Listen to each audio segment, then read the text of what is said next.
Hello everyone, आप सब कैसे हैं। आशा करती हूँ आप लोग बिल्कुल ठीक ठाक होंगे।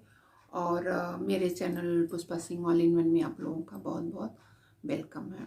कैसे हैं मेरे सारे फ्रेंड, अच्छे हैं ना? Very good.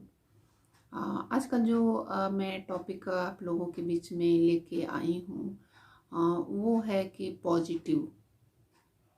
तो इस पे मैं अपने कुछ विचार कुछ पॉइंट्स में रखूँगी। क्योंकि पॉजिटिव एक जो है हर इंसान में होता है। वो किन्हीं कारणों से हम उन पॉजिटिव को खो देते हैं, बाय नेचर या सामने वाले के बिहेवियर की वजह से, या जो हमारे इन्वायरमेंट है, जो हमारे सराउंडिंग में है, उसकी वजह से हम अपने पॉजिटिव को खो देते हैं। अगर हम अपने पॉजिटिव को खो देते हैं तो उसमें अगले का तो कोई नुकसान नहीं है, बट हमारा ही नुकसान होता है। तो अगर हम पॉजिटिव नहीं रहेंगे तो बाकी चीज़ें जो हैं वो हमेशा नेगेटिव बातें आती रहती हैं। और यही होता है कि मैं कुछ नहीं कर सकता, मैं कुछ नहीं कर सकता। तो बस इन्हीं कुछ बिंदुओं पे मैं प्रकाश डालूंगी कि किन आदतों से हम पॉजिटिव रह सकते हैं। तो चलिए स्टार्ट करते हैं। पहला है कि स्माइल।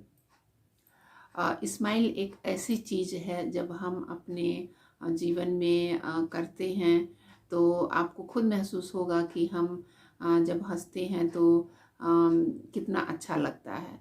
और हंसी कब आती है?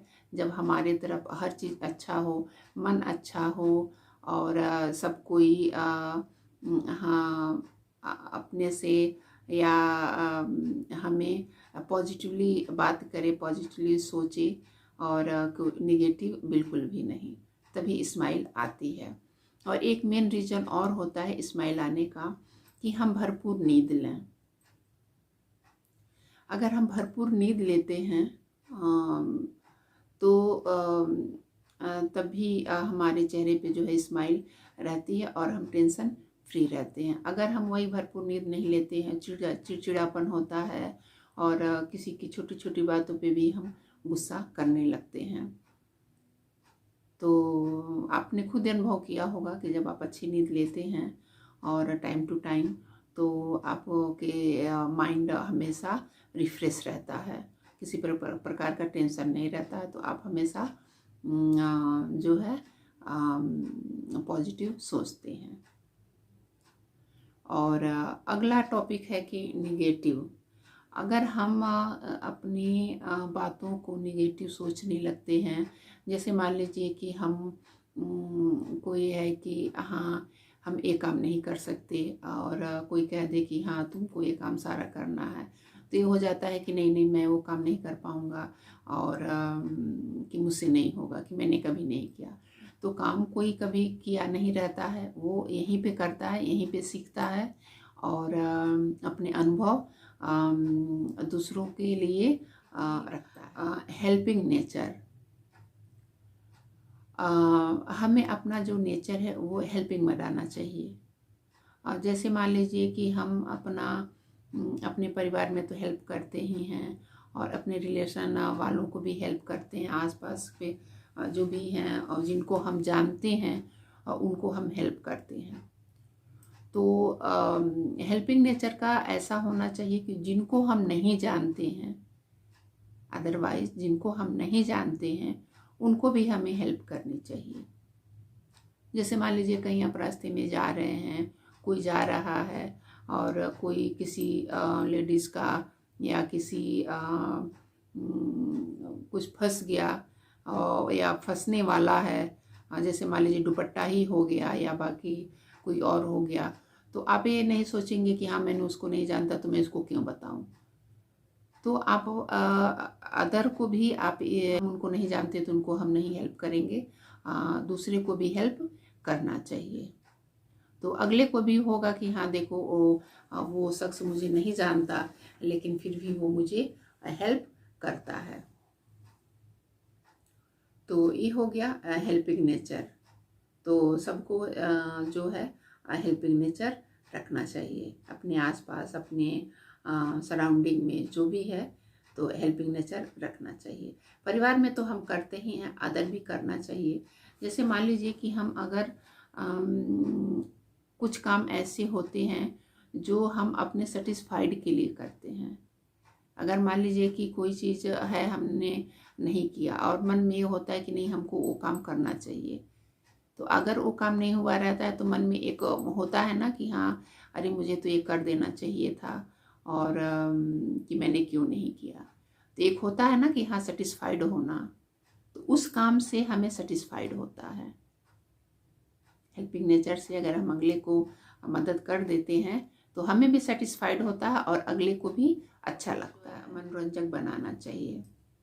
चलते जाते हैं एक ही चीज़ करते जाते हैं। जैसे मान लीजिए हम कोई खाना बना रहे हैं तो एक ही स्वाद में बनाते जाते हैं, तो उसको थोड़ा सा कुछ डिफरेंस करना चाहिए।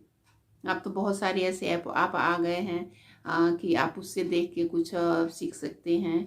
मैं इस तरह से ये रेसिपी बनाता हूँ, तो जो है वो अगला भी आपसे वो चीज़ शेयर करेगा कि नहीं मैं तो ऐसे नहीं, और मैं तो सब्जी में ऐसे बनाता हूँ या दाल में तड़का मैं ऐसे लगाता हूँ। तो ये होगा कि हाँ अगला कि देखो वो ऐसे करता है, मुझे भी उस चीज़ को अप्लाई करना चाहिए। और होता भी है मन में कि अगला जैसा करता है, ये होता है कि मन में हाँ मैं भी उस तरह से थोड़ा सा कोशिश करूं कि उस चीज़ को मैं अपने लाइफ में, अपने लाइफ स्टाइल में उस चीज़ को मैं यूज़ करूं। तो लाइफ को थोड़ा सा है कि एक ही पटरी पे नहीं रखना चाहिए, उसको थोड़ा सा डिस्टेंस बाय डिस्टेंस करके चलना चाहिए। तो इससे भी थोड़ा सा ये होगा कि हाँ हमारा जो परिवार है उनको भी अच्छा लगेगा और हमें भी हमें भी अच्छा लगेगा। अगला टॉपिक है कि बात करना। अगर हम किसी चीज़ पे हम मूड ऑफ है हमारा, या किसी भी चीज़ से, किसी भी रिलेशन पे, चाहे हस्बैंड वाइफ का हो या डॉटर मदर का हो या अदर हो, तो किसी भी रिलेशन में अगर हम किसी भी चीज़ पे, अगर किसी भी टॉपिक पे अगर हमारा मूड ख़राब है, तो ऐसा नहीं कि हम बात ना करें। तो जब तक हम अपने बातों को आगा सामने वाले के सामने अपना पक्ष नहीं रखेंगे, तो अगला कैसे समझेगा कि हाँ ये चीज़ नहीं, ये चीज़ होना चाहिए। तो बात करना बहुत ही ज़रूरी होता है। और हमेशा अगर मान लीजिए किसी से हम अगर बात भी कर रहे हैं तो पॉजिटिव ही बात करना चाहिए। अगर हम किसी से बात कर रहे हैं तो पॉजिटिव ही बात करना चाहिए, निगेटिविटी बिल्कुल भी नहीं बात करनी चाहिए। अगर हम पॉजिटिव बात किसी से करते हैं तो अगला भी ये चीज़ महसूस करता है कि उनको हम अपनी प्रॉब्लम बता सकते हैं, उनको ये चीज़ हम कर सकते हैं, तो वो हमारी कुछ मदद कर सकते हैं। तो जो पॉजिटिव सोचेगा उन्हीं को अपना जो दिल की बातें हैं वो शेयर कर सकते हैं, और हम भी उस चीज़ को अनुभव कर सकते हैं। उनकी जो भी है हमसे जो हो पाए हम मदद कर पाएंगे। तो सबसे बड़ा ये है कि हम किसी से बात जब भी करें तो पॉजिटिव ही बात करें, निगेटिविटी बिल्कुल भी नहीं। इससे भी हमारे मन में जो है पॉजिटिव की भावना आती है। पैसे की बचत करना, ये भी एक पॉजिटिव होने का बहुत बड़ा बेनिफिट टॉपिक है ये, कि पैसे की बचत करना। आजकल को तो अगर पैसे नहीं हैं तो सारा टेंशन तो उसी से हो जाता है कि हाँ हम कैसे किस चीज़ पे कैसे क्या करें, क्या ऐसे करें तो वैसे हो जाए। तो सबसे मसला तो यही होता है कि पैसों का लेन देन जो होता है। तो सबसे बड़ा ये है कि हम जब भी अपनी उस पे एक हमको अपना शेड्यूल बनाना चाहिए कि हमें किन किन जगहों पे क्या क्या खर्च करने हैं, क्या नहीं खर्च करना है, बचत कितनी करनी है। तो इस सब चीज़ों का एक हर मंथली मेरे हिसाब से हर मंथली में इस चीज़ का एक डायरी होनी चाहिए कि मुझे कहाँ कहाँ पे कैसे क्या खर्च करना चाहिए, और जो बहुत ज़रूरी चीज़ हो उस चीज़ को करना चाहिए, जो नहीं ज़रूरी चीज़ है उस चीज़ को हम बाद में भी उस चीज़ को कर सकते हैं। जैसे मान लीजिए कि अगर एक हाउस वाइफ है तो अपने वो घर खर्च में से थोड़े थोड़े थोड़े थोड़े थोड़े करके अगर वो पैसे बचाती है, और उस चीज़ से वो अगर किचन के कोई अप्लायंस खरीद लेती है या किचन के कोई सामान खरीद लेती है, तो उस हाउस वाइफ को कितनी ही खुशी मिलती है कि मैंने ये चीज़ इस बचत से करके और ये चीज़ मैंने कर लिया। और वो चीज़ फिर अपने सहेली को या अपने आसपास या जो भी है वो शेयर करती है कि मैंने ये चीज़ करके और ये बचत करके मैंने ये चीज़ किया। तो अगला भी ये सोचता है कि हाँ चलो मैं भी इस तरह से करूँगा या करूँगी। तो बचत बहुत ज़रूरी है। बचत से अगर हम करते हैं तो हमारा भी पॉजिटिव जो है माइंड रहता है। अगर वही हमारा जो अगर हिसाब किताब नहीं सही रहता है या जो भी चीज़ें नहीं रहती हैं, तो जो हमारे मन में है वो कभी पॉजिटिव सोच नहीं सकता। सारा जो चीज़ है वो पैसे का ही है, और अगर हम उस चीज़ को अच्छे जगह यूज करें और अच्छे से उसको शेड्यूल बना के चलें तो हमारा जो मन है हमेशा वो पॉजिटिव रहेगा। चाहे अगला कोई भी मोटिवेशन करे या चाहे जो भी करे, क्योंकि घर तो हमें ही चलाना है, हाउस वाइफ को चलाना है। तो बस इसलिए कि आप बचत भी करिए और अपने पैसों का जो है हिसाब किताब कैसे क्या करना है क्या नहीं करना है, इस चीज़ का एक डायरी बनाइए हर मंथली, और उस पर चर्चा भी करिए अपने फैमिली वालों से बैठ के कि हाँ इस महीने ये खर्चा करना है, इस महीने ये करना है। और बच्चों से भी वो चीज़ पूछें कि हाँ कि आपको क्या क्या रिक्वायरमेंट है आपकी, क्या चाहिए क्या नहीं चाहिए। तो इस चीज़ पे ज़्यादा फोकस करना चाहिए, तो हम पॉजिटिव रह सकते हैं। और अगला टॉपिक है कि आशावादी होने का मतलब ये है कि हम अपने मन में जो है बुरे विचार बिल्कुल भी नहीं लाएं। जो है हम अपने मन में बुरे विचार कभी भी नहीं लाएं और हमेशा हम पॉजिटिव सोचें। आशावादी का मतलब ये होता है। और ये भी सोचना चाहिए कि जो हुआ है वो भी अच्छा है और जो नहीं हुआ है वो भी अच्छा है। तो इस चीज़ पे ज़्यादा फोकस करना चाहिए कि जैसे मान लीजिए अगर कोई घर में कोई कुछ हो गया या कुछ बुरा हो गया या कुछ अच्छा हो गया, तो जब बुरा होता है किसी के घर में भी या किसी के लाइफ में भी, तो बुरे के बाद तो अच्छा फिर आता ही है। तो ये सोच के चलना चाहिए कि हाँ ये होना ही था, और कि ये होना ही था, और आगे जो भी होगा वो भी अच्छा होगा।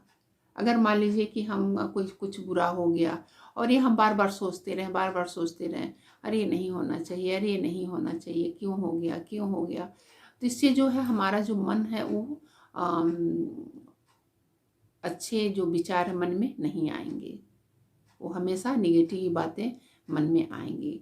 तो इस तरह से अगर हम सोचें कि चलो जो भी हुआ अच्छा हुआ, जो भी होगा वो अच्छा होगा, तो इससे जो हमारा मन है वो हमेशा पॉजिटिव रहेगा और आगे भी आगे लाइफ में अच्छा करने का प्रेरणा भी देता जाएगा। तो यही है कि हमें आशावादी होना चाहिए। एक कहावत है कि वक्त तो मिल जाता है, वक्त तो मिल जाता है ज़िंदगी संवारने के लिए, लेकिन ज़िंदगी दोबारा नहीं मिलती वक्त को संवारने के लिए। तो इस चीज़ पे आप भी अपने अनुभव और अपने एक्सपीरियंस को मेरे साथ शेयर करिए, और अगला टॉपिक क्या हो सकता है कमेंट बॉक्स में ज़रूर कमेंट करिएगा, मैं इंतज़ार करूँगी। और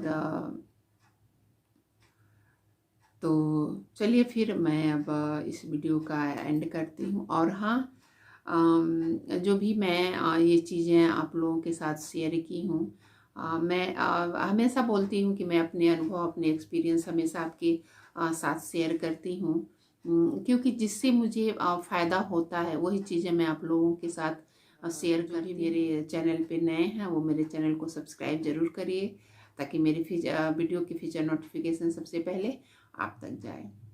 और मुझे कमेंट का आपके इंतज़ार रहेगा कमेंट बॉक्स में मेरे। तो चलिए फिर मैं अब इस वीडियो का एंड करती हूँ और मैं आप लोगों से अगले वीडियो में मिलती हूँ। Take care and bye.